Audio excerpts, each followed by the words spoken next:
Boom!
At the open, all-time high for the S&P 500. It's your boy Jimmy. Jimmy. Now what's worth doing is worth doing for money. Straight from y'all street to Wall Street. Anybody tells you money's the root of all evil doesn't make up happen. Dudes wake up, hope their girl turned on so they can get a little bit. Only woman in the morning, I wanna turn on this. Becky quick. While the average man looking at this sad like she fine as it. I'm over here looking at tails and whips like 5'6". I left the mayhem for the market. Now I don't want a dope spot, I want a stock pick. I know that booty got dry, triggered my stop losses, but I ain't got time for your wop. My V-wops crossing. Rich with hot V's and pushing hot strategy and plans to make grand. Still in my wife beater, Batman pajamas, house slides, and about 5 hot picks for the day. Cause I like the way the Dow bounces. 4 hot dips on call, so I got options. 2 with a lot of volume, 1 with a double bottle. Now I know dumb money don't understand. Am I talking about my trade or just thinking with my MACD? You see, we different in the way we move. You move with kittens and your dog, I move with bears and bulls. I got a green thought, grow with the marijuana. Waking up with the futures, some commas. Jump out of bed, big profits. Eat my bacon and eggs, big profits. Light up, watching them candles, profits. While I'm still in my sand, making profits. They used to watch me move them packs and die. Now I watch moves in the NASDAQ. Profits. Used to run from the ATF and them cops. Now I run down ETL, make profits. I jump out of bed, make profits. Eat my bacon and eggs, make profits. Light up, watching them candles, profits. While I'm still in my sand, making profits. Yeah. See, me and Jim Cramer been talking mad money. Said today I'm taking a risk. They got the feds coming, but I got support here with me. I call it short squeeze. You get the drop, pull the trigger, and abort these. If she stay on my watch list, I might have to wife her. But I know better. I'm a true trading group lifer. Call up the Wolf of Weed Street. It's time to flip some profits. Go ahead, be hawking. Get your spot here. I'll double top that in the head and shoulders. Hit him up with this resistance. Watch him roll over. Cause I see John Wicks in contract. If I say I make $1 million a day, well, that's a large cap. You moving average, that's why you get crossed.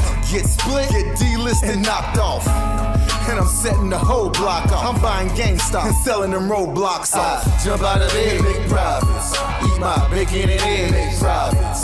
Light up, watching them candles, profits. While I'm still in my sand, making profits. They used to watch me move them packets. Now I watch moves in the NASDAQ. Used to run from the ATF and them cops. Now I run down ET. Hey, my family. Hey, go, what we doing, my man? Hey, make profits. Hey, Shug, Mike, what we doing? Hey, make profits. Yo, Wolf, Professor, what we doing? Hey, make profits. That TTG money gang. Hey, we some snipers. Hey, yo, what's up, everyone? What's going on, folks? Welcome to the True Trading Group live stream. It is another all-time record closing high in the overall market. I got to tell you, this market continues to impress me.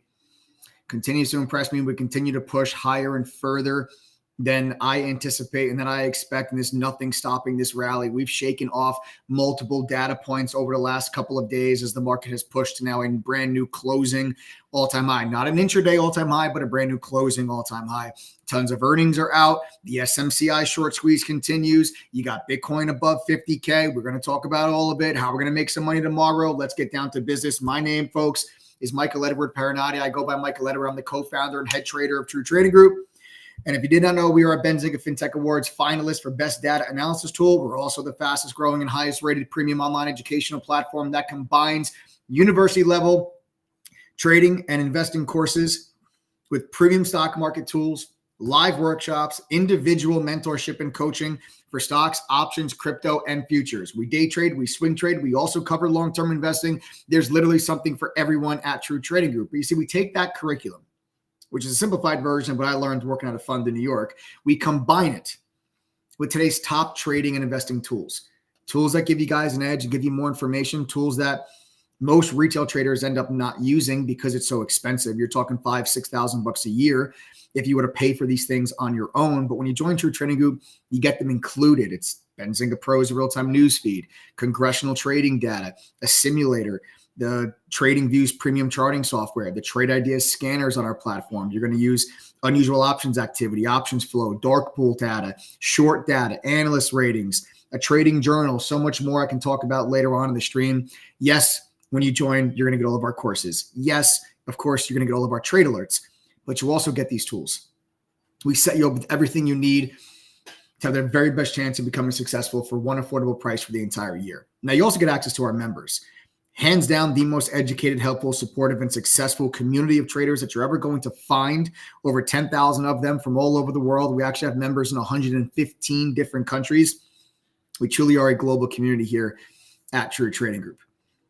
Now, you also are going to get access to the trade alerts. Now, the trade alerts are from myself and 9 professional trading mods that collectively as a group have been able to maintain a cumulative win rate of just around 80% now going on roughly the last 4 years. You're wondering why I should listen to the stuff that we talk about on here. It's because I didn't figure this stuff out by watching YouTube videos or sitting in Discord chats.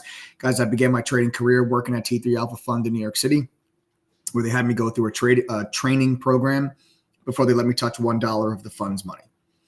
Then 2008 happened, and that was the Great Recession and the stock market crash.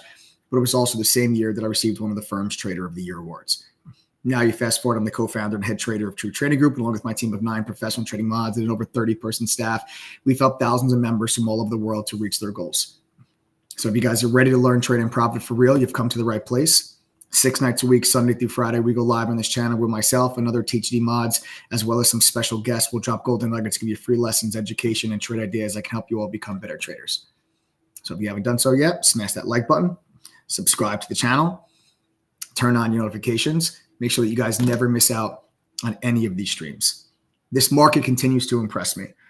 It really continues to impress me. And, after the CPI data that we got on Tuesday, when we got that significant market pullback, I said, okay, that maybe is enough.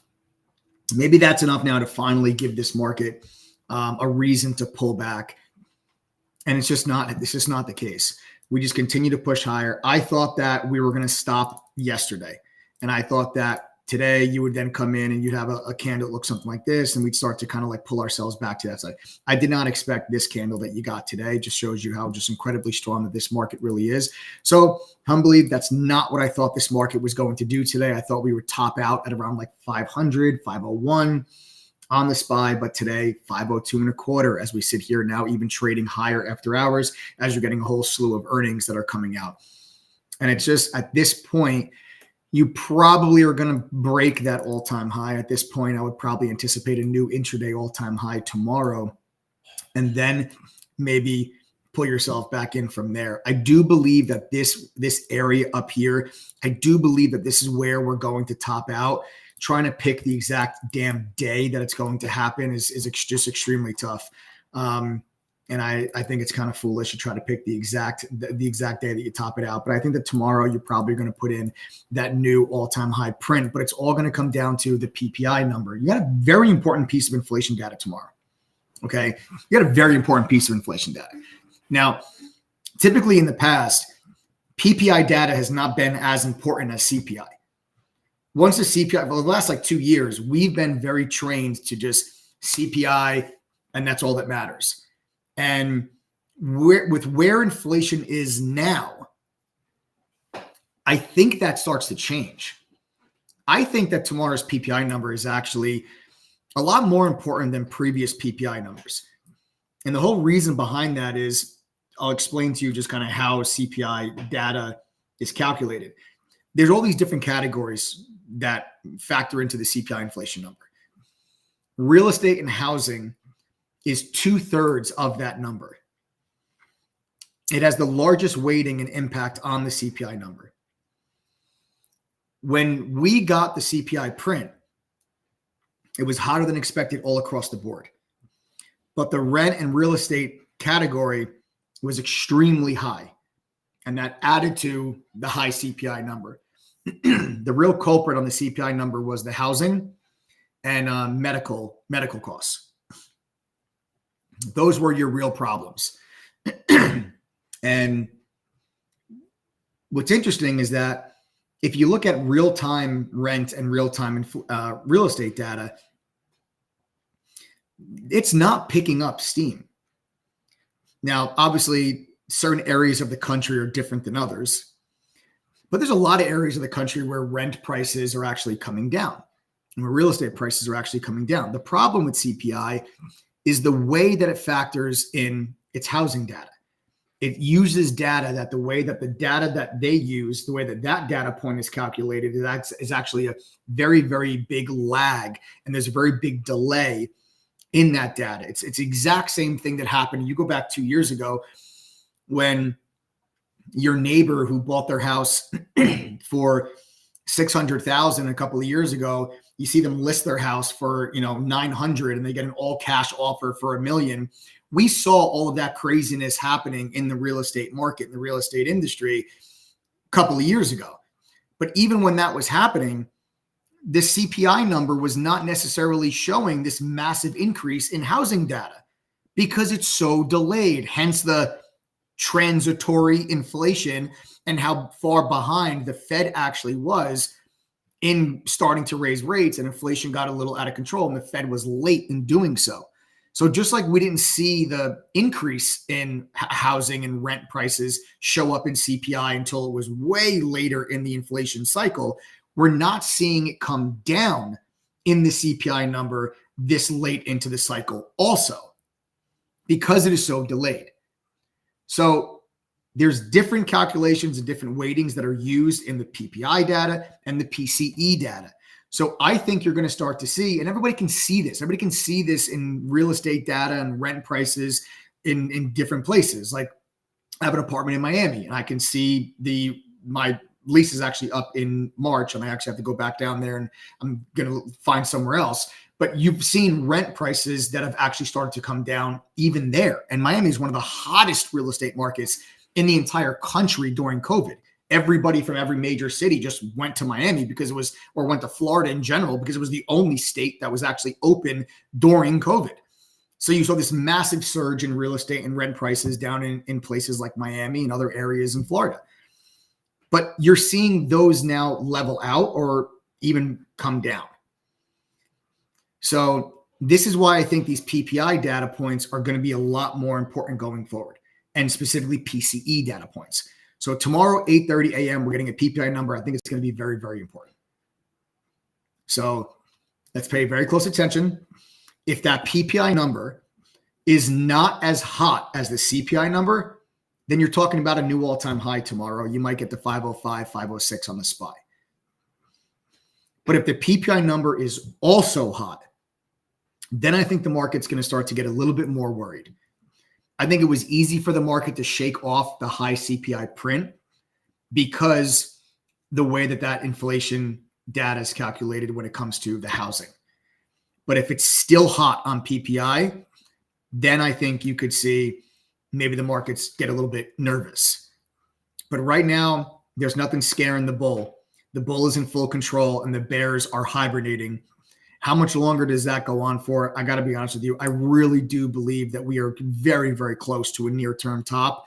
But the market just keeps pushing higher. I have felt that way for the last probably 2 weeks now, 2 to 3 weeks. I've felt that we're pretty close to a top, but the SPY has moved 10 points higher in the meantime. So I'm not trying to like pick the exact top here, but I am being very, very watchful on signs of that potential top. You have stocks like SMCI that have just gone absolutely bonkers, still in the middle of this short squeeze. And this is a short squeeze in SMCI. SMCI does not belong up here. This valuation does not make any sense for SMCI. It just, it's a short squeeze. That over, about 10% of the float was short, and this thing just started just ripping face. We'll talk about SMCI in a moment. I want to get to some of the earnings because Coinbase is on fire. And I want to talk to you guys about Coinbase. If you have been following this YouTube channel, okay, Rob, you got clapped on SMCI? I didn't get clapped on SMCI. I didn't short SMCI. Oh, I tried it a couple of days ago with a really small size, but I haven't gone after a short yet on SMCI, like really go after it, like actually get myself into a full size position. I haven't done it yet. I'm going to pretty soon though. I'm telling you guys right now, I'm going to very, very, very soon. You're going to see me go after a full position short on SMCI. I really do feel like we are getting that. You're at that point where you're getting like this exhaustion. These are exhaustion gaps. Okay. And I think you're getting to a point where there's exhaustion gaps. I think Rob's just being a dick because I took a small size position to test it and it didn't work out. I have no problem telling you guys all about that, but I'll let you know when I get into a full size position and I actually go after this trade. I haven't done it yet. I think tomorrow I might. If we get another big gap up tomorrow, I'm going to look for that to be the exhaustion gap. And we've gotten just too far away from this trade line. And I think that you're getting ready for one more, like if you gap it up to like here, then I'm telling you right now, if you get another gap up that looks like this tomorrow, I am going to go after it. This stock's going to drop $100 in one day. And I'm going to try to be there for that day. And if I get it, if I catch it, it's going to be right now as it stands, my Coinbase long is my biggest P&L, trade for the year so far. I got long Coinbase on February 7th at $117.32. You can see where the stock is at now. I'm not in the position anymore before earnings, but that was my biggest catching this move was my biggest P&L trade so far on the year. But if I'm able to catch the day that SMCI drops $100, if I'm on it, that will end up, will probably be the big, and I'm going to hold it too. So if I catch it the day it drops like 100 points, you're probably going to see me hold it for about a week, maybe even 2 weeks. And maybe it's NVIDIA earnings next week. NVIDIA earnings next week could be the catalyst that we need for SMCI to finally, get rid of and get done with the short squeeze. But I think we're getting to that exhaustion gap and that exhaustion blow off top point. And I'm going to be ready to go after it. And we'll see. I think the stock goes back to at least like $800. So my target on the short is going to be around 800. I think you're going to fill all these gaps. So there's an open gap here and you have an open gap here. And I think that once this short squeeze is finished, I think these gaps get filled and you settle back down around 800. So when I get short, I'm going to try to stay short for a few days at least and see if I can get us back down to like 800. It's going to be a wild one though. It's not for the faint of heart. It's not for inexperienced traders. The options are insanely expensive. And if I'm going to get into the position, that means I'm going to have to hold it through NVIDIA earnings, which is going to be very, very dangerous. I would only do that if I get a good piece of profit off on my position. Like let's say if I shorted it tomorrow at like 1,050 and it drops to 900 and I can cover and I can hold on to a smaller piece for the NVIDIA earnings. And then I'll be okay managing that position because I'll be able to get out of it if I need to after hours when NVIDIA reports, or I can just hold on to it. And if it never goes back to make those new highs, I can just hold it and see if there's just a profit taken that takes you back down to 100. So that's going to be the game plan that I have there on SMCI. And I'll talk about that in just a little bit more. I'll talk about that in a little bit more detail, but I do want to get to the earnings. But when you got idiots on the live that you got to talk about specific topics, I want to do so. Coinbase. All right, so let's get back to Coinbase. Coinbase's earnings. Okay, let's talk about them. All right, Coinbase's earnings. They had a huge beat on earnings per share, a massive beat on earnings per share, and a big beat on sales. Increased trading activity on Coinbase was a big factor in this.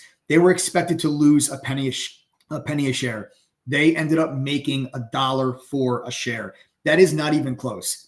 Analysts expecting negative 1 cent on earnings per share, they hit you with positive $1.04 per share. It's not even close. Then you have their sales, 954 million versus analyst expectations of 822 million. Not even close, right? So they just blew those numbers out. They saw 2024 subscription and revenue $410 to $480 million. They see that in Q1. So that's good guidance for the company there as well. That's great guidance for the company. So it's a beat. It's great guidance. It's beat on sales, beat on earnings per share. Bitcoin's going nuts. So you're over 50K. And I got to tell you guys, I think that Coinbase, where this stock is headed, I think you're going to go back and you're going to test this level. This is where I think Coinbase is headed to. All right. And it is a massive level. Support. It broke in 2022. And then it was resistance. That is the level that I think Coinbase is going to run to. Now, this has already been a ridiculous move. You have this previous triple top right here at 187 that we broke above just now. We're trying to hold above. But I do believe that you can get Coinbase a little bit higher from here. You're just going to have to deal with a massive gap tomorrow. And I think you got to be careful trading these huge gap ups because people have the tendency to really they see such a huge move higher and they try to go after and trade that gap. They have a tendency to try to do that. And a lot of times when you get these huge gap ups, the stock just goes sideways and it just digests and it consolidates that gap up. And I think there could be better things to try and trade than try to trade something that's gapping up, 20%, 30%, like some of these stocks have been doing after earnings. So just be careful with that. That's how you can kind of get yourself spun around a little bit, right? That's how you can spin yourself around where it's like you get long, you get stopped out, it bounces right back, you get long again, it pulls back, and then the stock's really not doing anything. You kind of just go like this for a couple of days and you spin yourself around. So, but I think that Coinbase has a little bit more room to the upside. I think that you can see this thing like 210 to 212 is kind of the zone that I'd be looking for there on coin. Now, keep in mind that Coinbase is not going to have as direct of a correlation to Bitcoin as other stocks. MicroStrategy and Mara will have a much higher correlation to the price of Bitcoin than Coinbase. Coinbase does not necessarily make more money or lose or make less money when Bitcoin goes up or down. Yes, Bitcoin rallying is good for Coinbase because it increases trading activity on their platform. More people are buying and selling because Bitcoin's going crazy. It's in the news and everyone sees what's going on. So it increases activity. So that's a good thing for Coinbase. But MicroStrategy is going to move with Bitcoin directly because it's basically an ETF for Bitcoin now. Not really, but essentially because they have a couple $1 billion worth of Bitcoin on their balance sheet. So as Bitcoin goes up, the value of MicroStrategy goes up, the value of the stock goes up. And as Bitcoin goes down, MicroStrategy stock goes down, the value of the company goes down. Mara, similar situation. Mara's a miner. This is one that, hey, as Bitcoin goes higher in price, it improves company margins. That means they can make more money. So there's direct correlations with Bitcoin in these two companies. There's an indirect correlation with with Coinbase. I think you need to be watching Mara, and I talked about this yesterday. I think you got to watch this stock for a possible short squeeze through 32. I do not believe that the rally in Bitcoin is over. I actually think that we very well possibly could see new all-time highs on Bitcoin in the near future. Not tomorrow, okay? Not Monday, not over the weekend, but within the next couple months, few weeks, I really do think it's possible. I really do think it's possible that you can see. And if Bitcoin goes back into the 60s, I think you're going to see a massive short squeeze on Mara. Mara has a big short position and this $32 level that you guys can see here on my chart. You can see support in 2021, broke it in 2022, resistance, and then fast forward all the way to 2023, and there's resistance again. Now, if we can consolidate right here, let Bitcoin consolidate, hang out, chill, relax for a little bit, put in some nice consolidation candles, and then if Bitcoin starts to go and this thing breaks above 32, watch out because this thing has room. You're talking about a move to the minimum $40. $40 would be my minimum target, possibly 48. Okay, so that's kind of be the way that I would look for. I didn't mean to delete that line. Let me put that line back. That's the area, or that's the prices that I'd be looking for there on Mara. Okay, and then MicroStrategy, similar situation, but that's going to be more closely tied to Bitcoin. I actually think Mara goes up to 875 and tests these highs. I'm sorry, MicroStrategy. I think MicroStrategy goes up to 875 and tests these double top highs. All right, so that's Coinbase. Good earnings. We'll see if you're able to gap above this little pivot high. I think it's going to be a tough day trade tomorrow, to be honest with you. For Coinbase, I think Coinbase will be a tough day trade tomorrow on Coin. All right. But Coin's not the only company that reported earnings today. There is a handful of them. DraftKings. Okay. DraftKings came out with earnings. A slight miss here on sales, 1.23 billion versus 1.24 billion expected. Earnings per share, 29 cents. That's a beat against 8 cents. They raised their 2024 revenue guidance midpoint to 4.775 billion. That's against analyst expectations of 4.69 billion. So they actually raised their guidance for 2024. They saw unique payers increased by 37% for monthly unique paying customers. And their average revenue per user is up 6%. So this is good guidance from the company. It's a little, a slight miss on sales, which gave you the initial drop in the stock, and then their guidance better than expected, and you get a real nice recovery there on DraftKings. I actually like DraftKings. I'm bullish on DraftKings. We talked about DraftKings a couple of months ago on here on the live stream. I forgot somebody was asking me about this, and I like DraftKings. I think DraftKings, I think this stock can be up in the 50s. In the near future. I think that any type of a pullback, I think you've established a beautiful support level now down around $39. It's right here. And I think that, if you do get any pullbacks into that area, I do think that this area, you can see that's also the low from the earnings print. That's a nice level of support. And you can just draw a line right across that level if you guys want to scoop that up. Even in the long-term portfolio, I think it's a nice one for the future. So I do actually kind of like DraftKings, and I don't see any reason why the stock can't continue just a little bit further. Then you've got AMAT. Okay, AMAT doing some pretty amazing things. AMAT, let's hit those numbers. All right, earnings per share, $2.13 versus $1.91 estimates. And sales, nice beat here about the $250 million beat. $6.71 billion versus $6.48 billion on the sales. They see their guidance, $1.79 to $2.15 on earnings per share. That's against analyst expectations of $1.79. So giving you a guidance that's higher than what the expectation was. And then also their revenue guidance, analysts expecting 6.3 billion.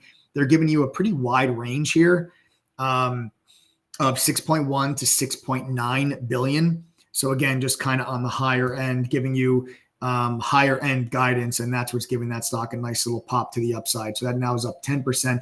That is new all-time high on AMAT. You don't have any levels that you really need to focus on there. These are new all-time highs.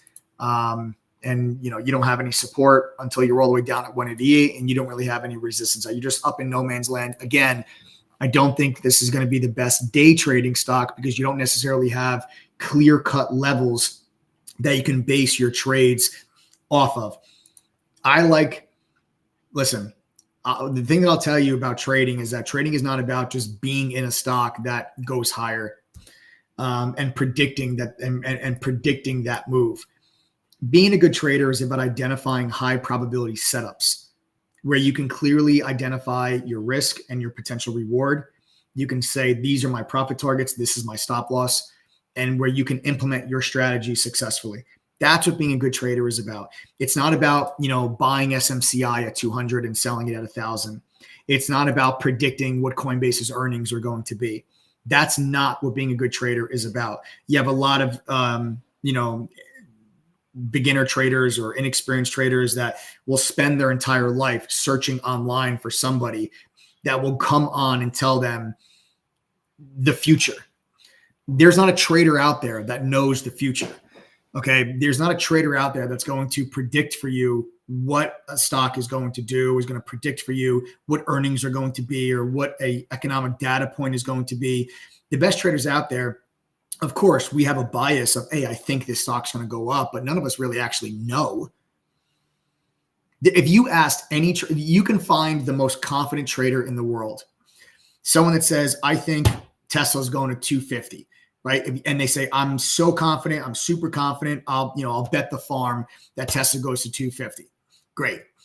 I will go up to that person. I will say to them, okay, if you're that confident that Tesla goes to 250 before it goes to 185, if you're that confident, let's make a deal. If it goes to 250, you'll double your net worth. If it doesn't, you're homeless. Your net worth goes to zero. Are you willing to bet your entire net worth on that call? Not a single trader on planet Earth would take that bet. Not one. Doesn't matter how confident they are in their idea that the stock's going to go higher. Not one person would do that trade. But if you asked any trader, hey, are you willing to bet your entire net worth that you can correctly answer what's 2 plus 2? Every trader on planet Earth would take that bet because they know with 100% certainty the answer is 4. So everybody would take that bet. Now, I know these are extreme examples, but I'm proving a point. I'm proving a point to you that no matter how confident somebody is in their analysis or in their call, they could still be wrong. And they know that they could still be wrong. That's why trading is not about predicting the future. It's about identifying high probability setups. And when I look at a stock like AMAT and you're gapping up here where there's no clear levels, that's not a position that I want to put myself in because I can't clearly identify where do I get in, where do I get out? How much do I lose if I'm wrong? Right? These are the things that you have to be able to do in order to be a good trader. Otherwise, you find yourself just blindly entering positions and you're at the mercy of the market. And one trade, I'll just make up a number. Everyone's position size is different. Your risk is different. But let's say you get into one trade, you lose $200 when you're wrong. You get into another trade, you lose $2,000 when you're wrong. If you have no consistency in your risk management or you have no consistency in your losses, then that means you have absolutely no idea how to properly position size for particular trades. Every trade you enter should not be the exact same position size, but your risk should be the same. So if your risk tolerance is how much money you're willing to lose if you're wrong, let's say that risk tolerance for you is $200. Then when you enter a trade and you are wrong and you get stopped out, you should lose $200. But instead, traders will get themselves into positions. One trade they lose $80, one trade they lose $250, one trade they lose $600, another trade they lose $1,800. And there's no consistency whatsoever in their risk management. You're going to have an extremely difficult time being consistently profitable if that is you. That's why I teach people how to lose properly when it comes to trading. Losing is part of trading. You're going to be wrong on some trades. You're going to lose money sometimes. You have to be able to lose properly. And there's not a trader out there that's got a 100% win rate. I don't have a 100% win rate. The moderators and I collectively as a group have been able to maintain a win rate just around 80% on our executions for the last several years. But that means that we're still wrong 20% of the time. And when you are wrong, you can't just blow yourself up. You can't make 200, make 200, make 200, and then lose 800. You're not going to get anywhere. You can't have a 70% win rate and still be losing money. But most inexperienced traders will do that because they don't know how to actually control their risk.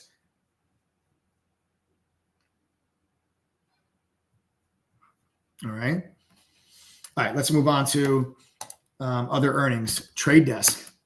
Not surprised here.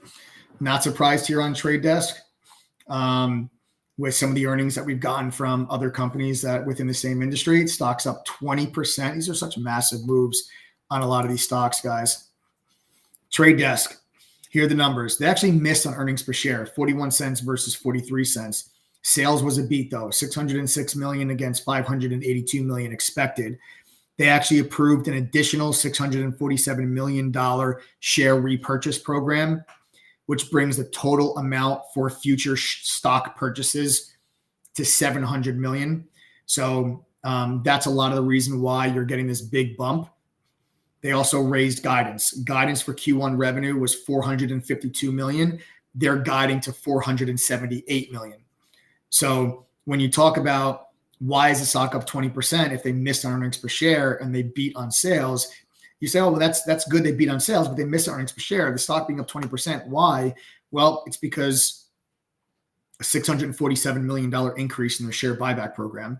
That's always lovely. And they raised their guidance for the next quarter. All right. Heavy resistance here on Trade Desk that we have not been able to get ourselves above. There's two major levels here that I would be watching on Trade Desk, and I actually don't think you're going to be able to take both of these levels out. You maybe take one of them out. I don't think you're taking out both. And the first level is going to be this double top right here that you see at 91.50 to 92. And then you got another double top right here that you see from the end of 2021 up there around 98. Okay, so you have double top there at 98, double top there at 92. I don't think you're going to be able to take out both these numbers. I think it's more likely that the stock establishes a range from 86 to 92. And this will be, here's again, another double top right here at 86. And I think that what you can look for tomorrow is try to establish a support level at 86.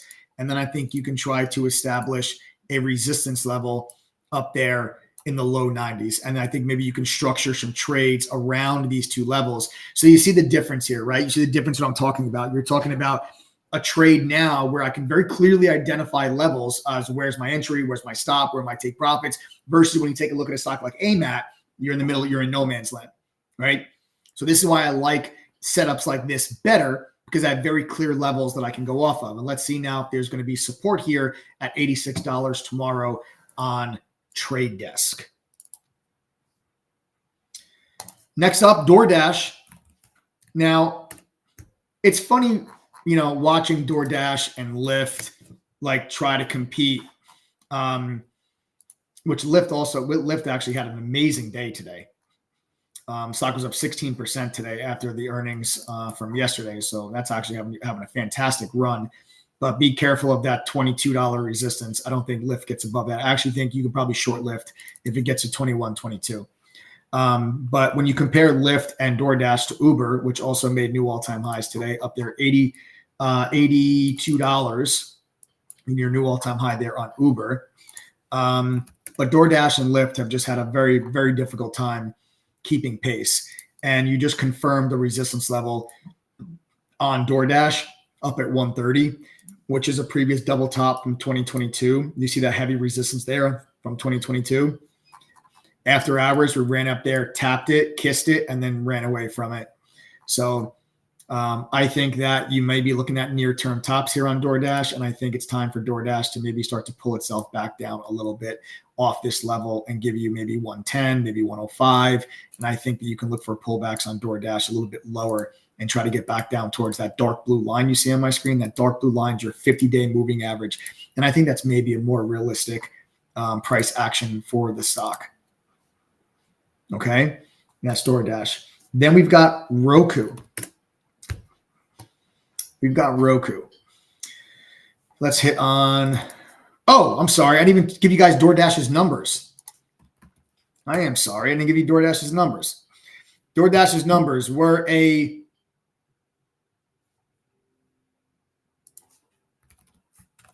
Hold on a second, guys. Oh. So DoorDash's numbers.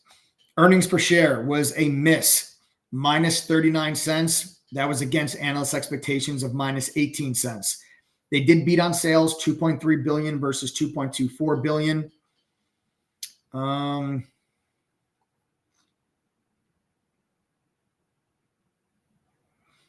They announced that their board has authorized the repurchase of up to $1.1 billion in stock.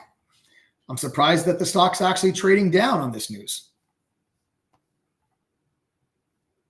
I got to be honest with you, I don't really see their earnings being that bad.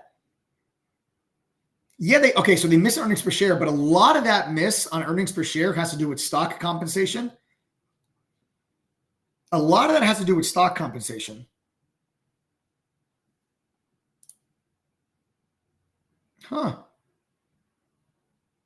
Guys, I'm surprised that the stock is actually trading down on these numbers. I don't think those earnings are really that bad. Beat on sales, missed on earnings per share, but a lot of that miss on earnings per share has to do with stock compensation. And they authorized $1.1 billion of a share buyback. I gotta be honest, I'm surprised the stock is. When I just pulled up the stock, and before I gave you the numbers, I thought the numbers. I thought that the earnings would have been worse than that. I did. I thought the earnings would have been worse than that. Okay. Now they had their conference call is just got underway, so we'll see if maybe there's some movement there after the conference call. Maybe they talk about that earnings per share miss. But I'm surprised to see the stock down 3%. Surprised to see it down 3% on the day with those numbers. Those numbers really weren't that bad. So we'll see if there's maybe any movement there with the conference call. That now the conference call has begun. Okay, then we got Roku. All right, let's talk about Roku. I still don't know anyone that has Roku on their television. I don't even know what the platform looks like. I literally know nothing about Roku. I've never seen Roku. I don't know what it looks like. like the user interface. I don't know what it even looks like. Like I know obviously what Netflix looks like, Apple TV, Amazon Prime, Disney Plus, HBO Max. Like I know what all of those look like. Peacock. I know what they all look like. I don't know what the interface looks like on Roku. I don't know why. I don't know if it's just me, but I don't know what it looks like. I've never seen it. So you can show me what it looks, and I wouldn't know. But let's go through their sales. All right, let's go through their numbers here. Let's see, a loss of 55 cents a share. That's actually a beat. Analysts were expecting a loss of 57 cents. And sales beat, 984 million versus 966 million. Let's see, they expect total revenue in Q1 of 850 million versus analyst expectations of 833 million. Active accounts were 80 million, so that's up 10 million. So they gained 10 million new users in 2023. And they also surpassed 100 billion hours of streaming in 2023. I also don't know why this stock is down 10%. These aren't bad numbers.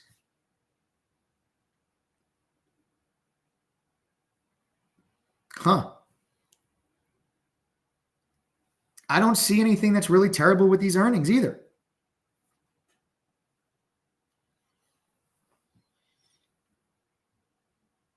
As I'm just just going through. Yeah, guys, I mean, the stock is down 10% on the day. I mean, this is a significant drop, but I don't really see anything in these numbers. They hit milestones. Like they surpassed 80 million active accounts, more than 100 billion hours of streaming. They raised their accounts by 10 million. So like a 15% increase. They beat on sales. They beat on earnings per share. They beat on guidance. I don't know why the stock is down 10%. I'd have to look a little bit deeper. I'd have to look a little bit deeper into their actual earnings release. I'm just going through the headline number prints. I'm just going through the headline number prints here from the earnings, but I don't see anything that would warrant a 10% decline in the stock. You do have a nice support level down here. You got the 200-day moving average that we're sitting on. You got previous support back there from November. So I'd say that like $78 to $80 level is a pretty decent level of support, but I'm not quite sure why. Let me see here. Here we go. All right, maybe this. Okay, here we go, guys. So this is what we're seeing here. All right, here we go. All right, this is why the stock is down. So although we just have to look deeper. That's it. We just have to look deeper. Our AI actually helped us with this. And here's what we've got. So although their total revenue guidance, okay, although their total revenue guidance is higher than expected, 850 million versus 833 million expected by analysts, they are saying they're calling for a first quarter net loss of $90 million with a break even after adjusted EBITDA.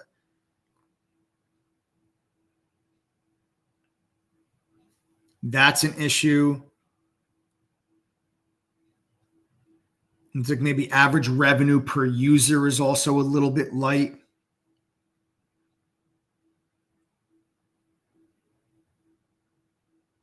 They talked about lower consumer spending. And that's a bigger than expected quarterly loss. So that 90 million quarterly net loss is bigger than expected.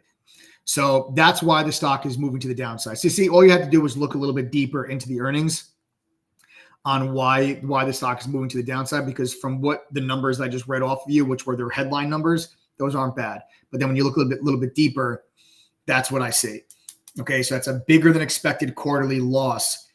And that is why you're getting that 10% now move to the downside. All right. And they also cited, there also a statement here from management citing lower consumer spending. So ROKU is starting to feel the pullback in consumer spending versus some other companies have not really felt that yet. So this is why the stock has moved to the downside 11% now on the day. All right. So there you guys have it. See, so we do that right. We do that with you guys here live. We'll figure it out. Like I said, we just got to look a little bit deeper sometimes into their earnings and look at the nitty gritty details rather than just those headline prints, because sometimes those headline prints don't tell the whole story. Okay. And then we've got Toast. And this will be the last one. We'll wrap up earnings here on Toast. What a wild roller coaster ride for Toast. Toast actually announced at 2:30 this morning that they were cutting staff by 550 people. So laying off 550 people, the stock started to take a hit. And the reason why the stock took a hit when that news happened, if you guys recall, what was the last company that announced layoffs the day prior to their earnings? It was Snap. So Snap announced layoffs right before their earnings. And you guys remember what happened to Snap. The stock dropped 30%. Just a horrific earnings report. And I just think that people got very nervous that something similar was going to happen on Toast. And it was just like kind of gave people PTSD on that earnings debacle from Snap, and he got this big move to the downside there on Toast.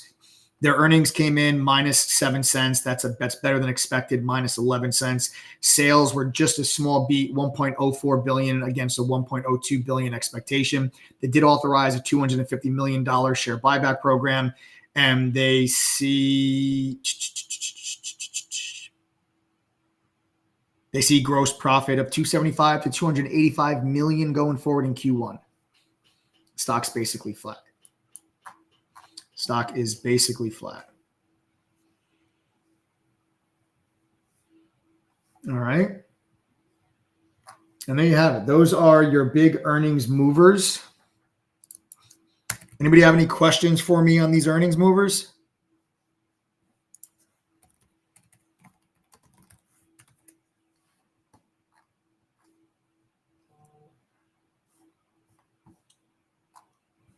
No questions for me? All right, let's talk about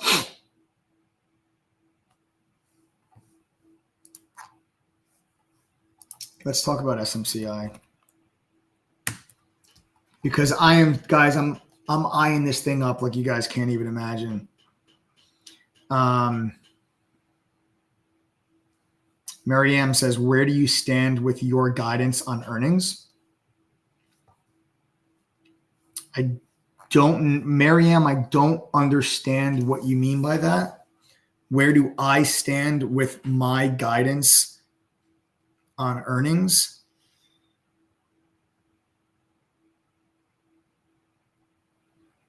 Oh, from my outlook. I actually think earnings are much better than expected. I think earnings so far have been great. I think so far earnings, have been good. So far, I think that the earning, I don't think you could have asked for better earnings, I think, so far in this first round of earnings. I think it's been much better than people had expected. You have a couple of debacles, but in the grand scheme of things, I mean, you take a look at Amazon, you take a look at Meta. I think earnings have been pretty damn good. I think earnings have been pretty damn good, to say the least. And then next week is going to be NVIDIA. So you want to talk about what direction this market's going to go. Here's my issue. My issue is that at the end of 2023, the market rally started to broaden out. You started to see other areas of the market move higher. And in the first month and a half of 2024, that market rally has drastically narrowed.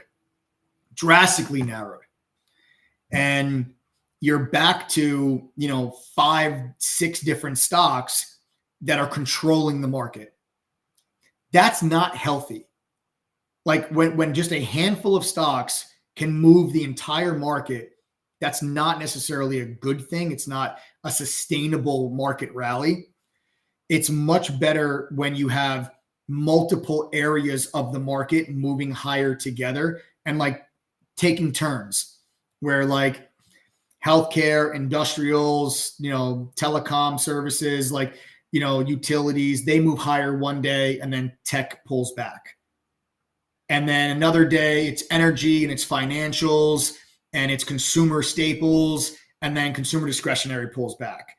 And then another day tech rallies and healthcare and real estate pulls back. And the market, and you get this even flow of money into different areas of the market. That is a much healthier stock market rally. But what you've seen so far, it's been Meta, it's been Microsoft, it's been Amazon, it's been NVIDIA. This is the reason why the markets have continued to move higher. It's not a broad-based market rally. That's concerning, because eventually,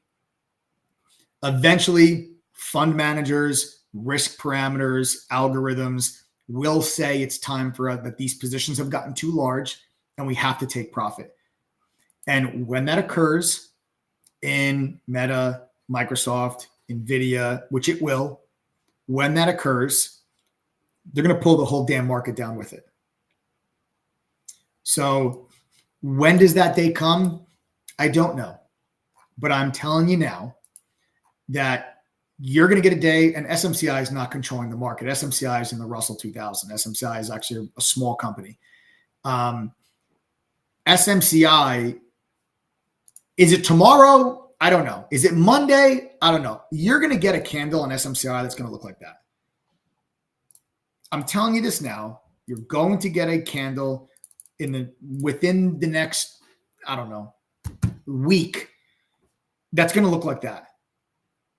You might get $150 move to the downside on SMCI. This is the way that every single short squeeze ends. The problem is you're saying, oh, well, if you're so confident you're going to get that candle, then why not just short it now? Because it can go to 1,500 before that happens. SMCI is a short squeeze. Okay. SMCI had 10% of its float short. They raised their guidance for their earnings the same way that NVIDIA did. Then they beat that guidance when they actually announced their earnings, and the short squeeze ensued. The stock is not at $1,000 a share because it is as good as NVIDIA. It's certainly nowhere near as valuable as NVIDIA. And it doesn't belong at that price. It is a short squeeze. The way that short squeezes work, okay, is you get a one-sided market. Now, in typical trading action, you have buyers and you have sellers, obviously, and you have short sellers and everything else. When you experience a short squeeze, you have the people that are long who are buying, and then you have short sellers who used to be sellers flip. So now you have an entire segment of the market that is no longer selling. All of those short sellers now become net buyers, which adds to the people that are getting long, and you get this one-sided market where there's no more selling pressure. Every participant is actually buying shares, whether they're buying to get long or they're buying to cover out of a short position. Either way, you have a lopsided, one-sided market that's dominated by buyers. As the stock then starts to move higher, it gets to a point where people say the stock is overvalued. Now I'm going to come in and I'm going to short the stock.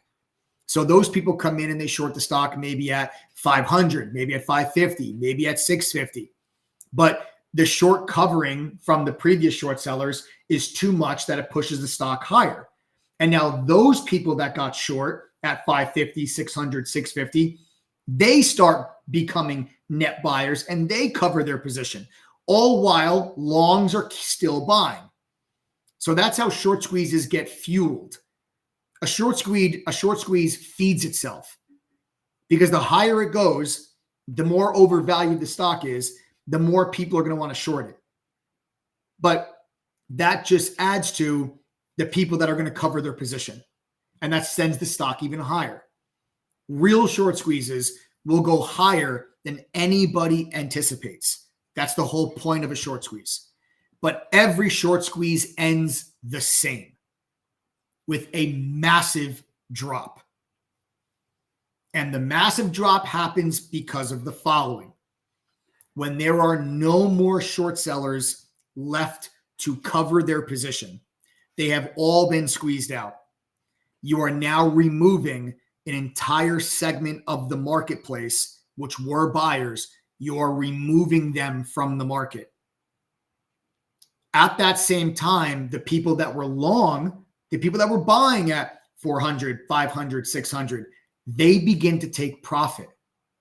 So now the longs who have been buying the whole time switch sides. They now become net sellers. And when now you have net sellers, you removed the buying pressure from the short sellers that covered, and now you remove the buying pressure from the longs. And now you have nobody left to buy the stock except, retail traders that don't know anything, that they read on a Reddit board that SMCI is going to go to 2,500 and they buy it at 1,100 and they're left holding the bag. But there's nobody left to buy the stock.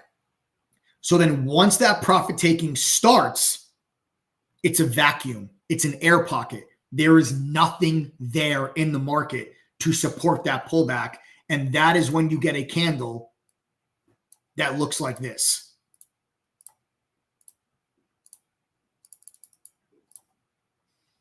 It's how every single short squeeze ends. It's market dynamics. It is not valuation based. It's not even technical analysis based. It is it's market function. It's market dynamics. It's momentum. You're going to get that in SMCI. I just hope that I'm able to position myself for that move because it's going to be a huge payday, but it's going to carry a lot of risk. I said this yesterday on the live stream because I told you yesterday that I think we're getting close. Yesterday, I told you I think you're maybe 1 or 2 days away from a top in SMCI. Today's price action further makes me believe that. And if we get one more gap up tomorrow, I think you might see that near-term top start to get put in. We'll see. But you have to realize, guys, that if you're going to try to short this thing with me, if and when I take the trade, it's going to carry a tremendous amount of risk. So you better make sure that you position size properly for it. You're not going to be able to buy a put option that's going to cost any less than probably $2 to $3 grand for one contract. These options are probably going to be $25, $30, $40, $45 a contract, which means if you buy a $30 contract, that's $3,000 for one option. If your risk tolerance is only $200, you can't make that trade because there's no possible way that you're only going to lose 7% on a put option on SMCI if we're wrong. Because can the short squeeze go to 1150? Can it go to 1250? Can it go to 1500? The answer is yes, it absolutely can. So you just have to make sure that you're position sized properly for it.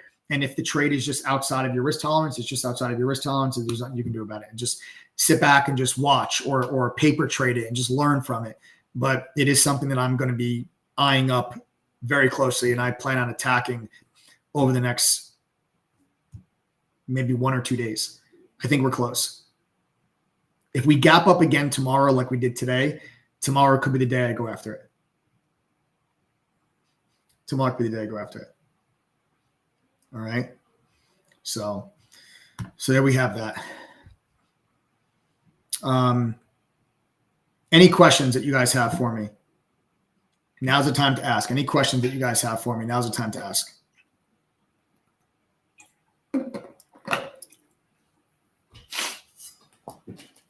Now listen, for those of you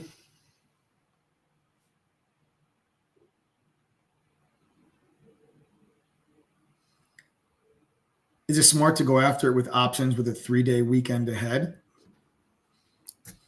It's not any smarter or dumber if you went after it on Tuesday. Because if you're going to hold it, you're going to be susceptible to a continued squeeze. So I don't think that the extra day adds to the risk. I think you're taking a tremendous amount of risk regardless. You're taking a tremendous amount of risk regardless. So whether you enter the trade tomorrow and you hold over the weekend, or if you enter on Tuesday and you hold into Wednesday, you're taking a tremendous amount of risk that the short squeeze is not yet over. I am waiting for a sign that the momentum has shifted. I'm waiting for a sign that, like, I did this with Tesla. I don't know if you guys, I did this with GameStop too. So, I mean, if you guys might not have been members of True Trading Group for that long, you certainly might not have been on this YouTube channel. But if you guys remember, one of the biggest trades that I made over the last couple of years, P&L wise, two of the biggest trades that I've made were GameStop short and Tesla short. So if you guys remember when Tesla did this, before all the stock splits, remember when Tesla went above 1,000? It squeezed from like 300 to like 1,200. You guys remember that? So I caught the short on Tesla when it topped, and it dropped like, I don't know, $200 or something like that. I forgot exactly. This is years ago. And I waited for the crack, and the same thing with GameStop. I waited for that momentum crack, and then I jumped on the backside of the move, and the thing just plummeted. It just plummeted hundreds of dollars a share. as the short squeeze was over. I'm trying to wait for that. It requires a tremendous amount of patience and requires a tremendous amount of risk management. But if you get it right, the reward, it could end up being my biggest trade of the year if I get it right. So I don't mind going after it. I know how to control my risk. I know how to position size myself properly for it. And I'm just going to wait for the sign that momentum has shifted on the name, and then we'll give it a shot. We'll have a tight stop. And if it keeps going, we're just going to get out. We're going to get out right away. We're not going to sit there and hold on to it and say, no, let's give it another $10. Let's give it another $20. No, we're going to cut it. If we're wrong, we're going to cut it quickly. Because if I can cut it probably 2 or 3 times and then catch the move, and I'll make a lot more on that one move that I'm right on than the 2 that I might lose on. So that's that. Thoughts on Intel long term, Armand? I got to be honest with you, brother. I'm not a big fan of Intel. I think AMD is just stealing their market share over and over and over again. Every quarter, I feel like Intel loses market share to AMD. I just think there's such better stocks to own in the semiconductor space than Intel. It's like, imagine if you've owned Intel this whole time instead of NVIDIA or AMD or Broadcom. It's horrifying, So I'm not a big fan of Intel. I don't necessarily think it's like, sound the alarm, dump the stock. It's trash. It's not like, it's not like the way that I felt about Fisker or Mullen or Workhorse or Ride, Wish, CEI, AMC. It's not the way that I felt about those stocks. But I just think there's better semiconductors out there. What date options would I be looking at? Michael Back, it's a great question, man. I mean, listen, you have to, forget about, you can't do tomorrow. Can't do tomorrow's expiration. You'd have to minimum do the 23rd, which is next Friday. But if you get pushed out to March, what is it? March 1st? Is that Friday? Let me see. Next Friday, is it the 1st? Is it March 1st? Yeah, March 1st. So it's either the 23rd or March 1st. I wouldn't go further than that. The options are going to be extremely expensive, and the liquidity is going to be non-existent on those options if you go to like the 8th. I would either do the 23rd or the 1st, depending on what's within your price range, because they're going to be expensive. Even if you did like an 850 strike, they're going to be very expensive. And you should not do like a 600 strike because you're not going to get into the money in fast enough. So your delta on that contract is going to be close to 0. Like you gotta be careful with that. I would say, at the 23rd or the 1st, depending on your the price range that works for you. 23rd or the 1st. I'd say probably the 1st to be safe, Mike. I'd say the 1st to be safe. One of my buddies actually just hit me up today. He messaged me and just said, "Hey, I know that you're looking to short SMCI." He just knows. He knows that. He's like, "Don't forget about me. Let me know when it happens." He's like, "What expiration are you thinking about? The 1st or the 23rd?" He actually asked me the same question today. And he's going to grab the 1st. So he'll grab the March 1st expiration. He's probably going to do the $900 strike March 1st put. And if it drops to, if we do get the stock back to 800, which is where I think the stock is going, this stock's going to go back to 800. Okay. So Joey says, "You seem like you're joining the short squeeze." Not yet, Joey. Not yet, man. That's why I'm being really patient with this. I'm not joining this short squeeze here just yet, but we're getting pretty damn close to a top, brother. I'm telling you that my years of experience tell me that we are pretty damn close. We haven't had the blow off top price action yet. And I'm thinking that we could get it tomorrow. All right. I'm thinking that we could get it tomorrow. How do options come into play with a gamma squeeze? Yeah, I'll explain the gamma squeeze. Gamma squeeze is a phrase that got super popular during like AMC and GME, and a lot of people threw that phrase around actually having no idea of what a gamma squeeze actually is. Gamma squeezes, it happens. It's really what happens with a market maker.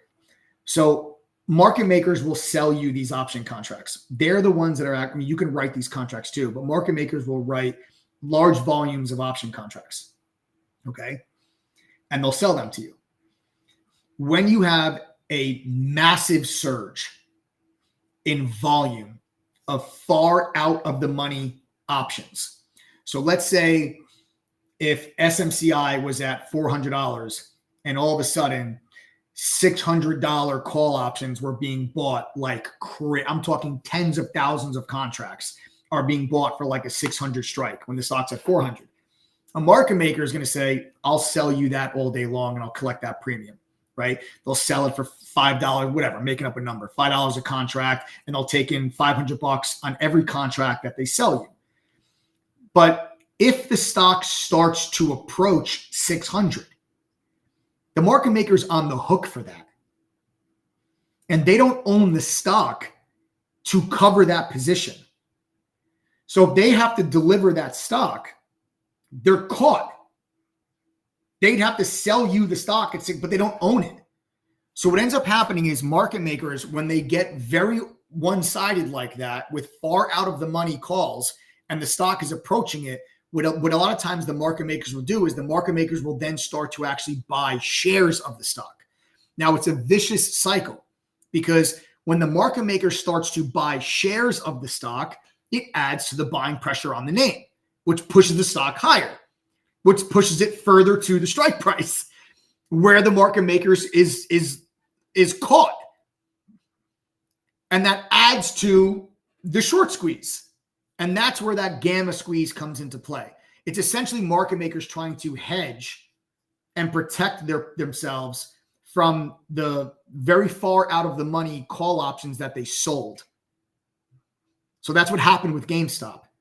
With GameStop, all your retail traders, they just kept buying so far out of the money call options, and you had the whole Reddit crowd and everybody just got, it was this whole big social media wave, and you had millions of people that just continuously kept buying out of the money call options, really having no concept of what they're actually doing and actually thinking that that's like a viable trading strategy that's going to make them money over time. It won't. I promise you that buying call options that are so insanely far out of the money is going to lose you a tremendous amount of money over time. It'll work one time out of every 100,000 times you try it. GameStop was one of them. Maybe this SMCI is another, but mixed in between all of those instances, you're going to lose a tremendous amount of money doing that. It's not a consistently profitable, viable strategy for you to do. So don't just go and say, hey, let's just keep buying far out of the money options and let's create gamma squeezes. That's not the way that it works. It just, when it does actually happen, it's extremely powerful. It's extremely powerful when it does happen. And you have the short positions getting squeezed, and you have people that are just caught, and it's market dynamics more so than it is like valuation. Okay. Yes, exactly, Tommy. It's the market makers that are trying to hedge because they're selling the call. So let's say people are buying, I don't even know if the option, I haven't even checked the option chain. I don't even know what the strikes are on SMCI, but let's just say, for example, there was like a $1,500 strike and there was 5,000 contracts going off at $1,500 strike. It means there's a market maker out there, multiple market makers that are selling those calls to you. If the stock actually goes there, they're in trouble. So they'll buy the stock at 1,000 so they can offset that position in case the stock goes to 1,500 until it eventually breaks, until the momentum pops, the thing tanks, and then all the people that bought that $1,500 strike call, they lose 100% of the money.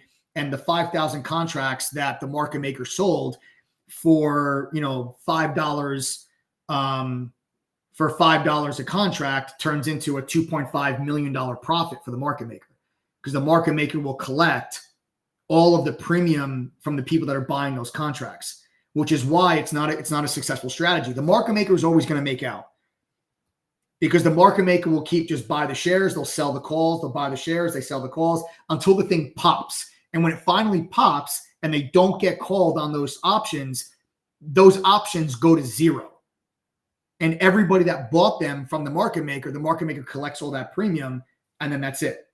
And the option goes to zero. They sold it to you. You paid them for it. You lose all of your money, and you really just gave all of your money to the market maker. Right? That's how it works. Interesting, right? So there you guys have that. All right, folks, what I'll do here, how many people are on this live stream that are not members of True Trading Group? I'm curious. Can you guys just do me a favor and type the letters TTG? If you are not a member of True Trading Group, can you guys do me a favor and type TTG? If you are not a member of True Trading Group and you guys are on the live with me, I want to see how many people we have on here that are not part of the community. Don't be shy, folks. Just go ahead, type TTG for those of you that are not members of True Trading Group. Let me see how many people we have in here that are not part of the community. We got Armand. What's up? Again, if you're not a member, just type TTG.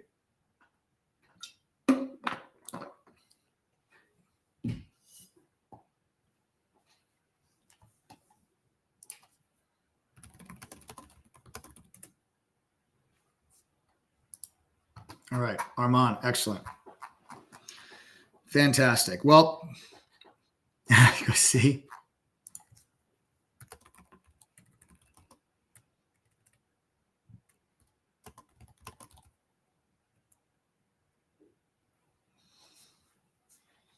All right, so here's what I'm going to do.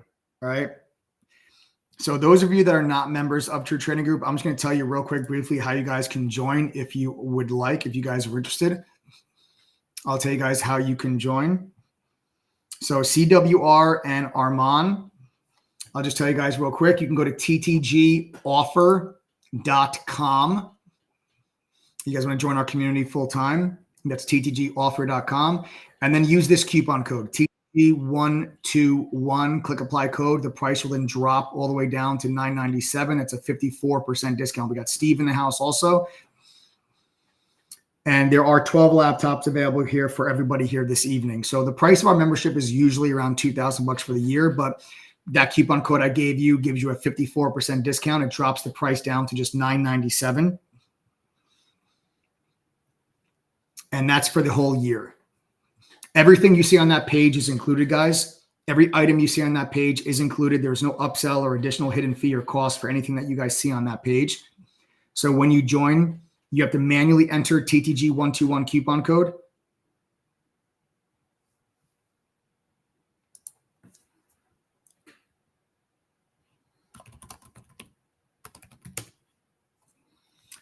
We talked about DraftKings already.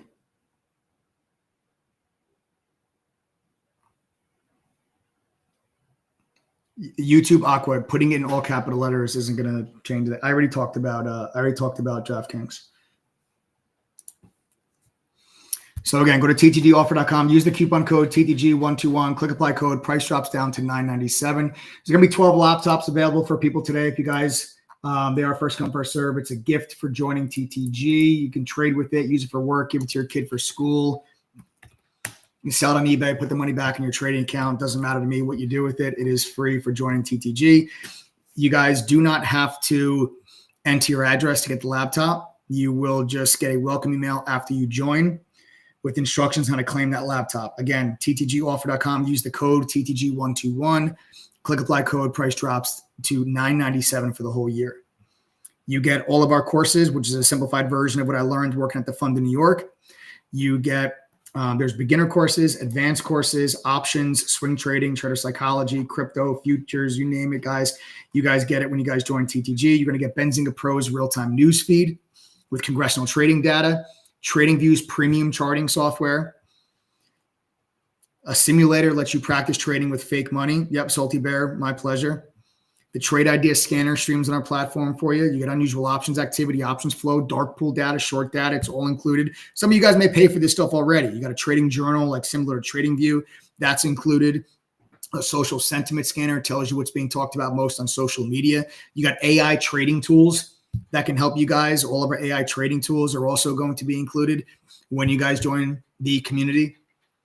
You guys get access to all of it for the $9.97. You don't have to pay anything extra for any of the items that you see on that page. They're all included. You also get a double your money back guarantee, folks. So anyone that joins, if you go through our courses, pass our quizzes, attend one study group, and are unable to make enough winning trades to equal the $9.97, you'll get double your money back. That's $1,994 we'll give back to you if you guys can't make the $9.97 back at least once during the membership. I can do that simply because our refund rate at TTG is less than 2.5%. We're 5-star rated on Trustpilot with over 2,400 reviews, and 78% of our members stay with us after their membership. They renew their membership or they've gone on to become lifetime members of the community. That's why I'm able to offer you guys double your money back without blinking an eye. Double your money back guarantee is real. It's right there on the checkout page in black and white. Go read it if you don't believe me. Don't care. It's right there. I stand behind this platform and I put my money where my mouth is on how much I believe that it's going to help you guys become successful. I don't think you need it considering our refund rate's less than 2.5%, but it's there to give you guys that peace of mind. If you have any questions, just text us 1-888-306-8783. Again, that is 1-888-306-8783. Phone numbers at the bottom of the screen. If you have any questions, just text us at that number. We'll answer any questions you guys have. We're fully transparent. We are an open book.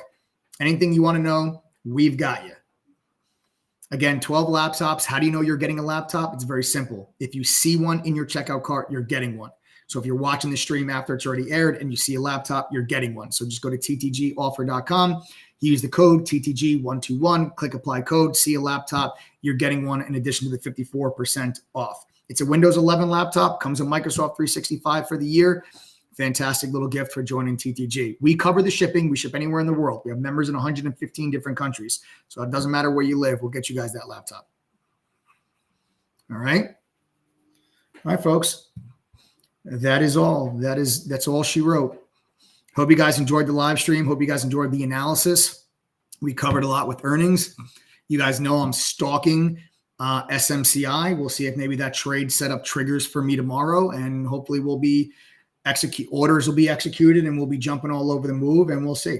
All right. And if I enter the position, I'll come on, I'll tell you about it tomorrow. If I don't enter the position, I'll come on and I'll tell you about it tomorrow.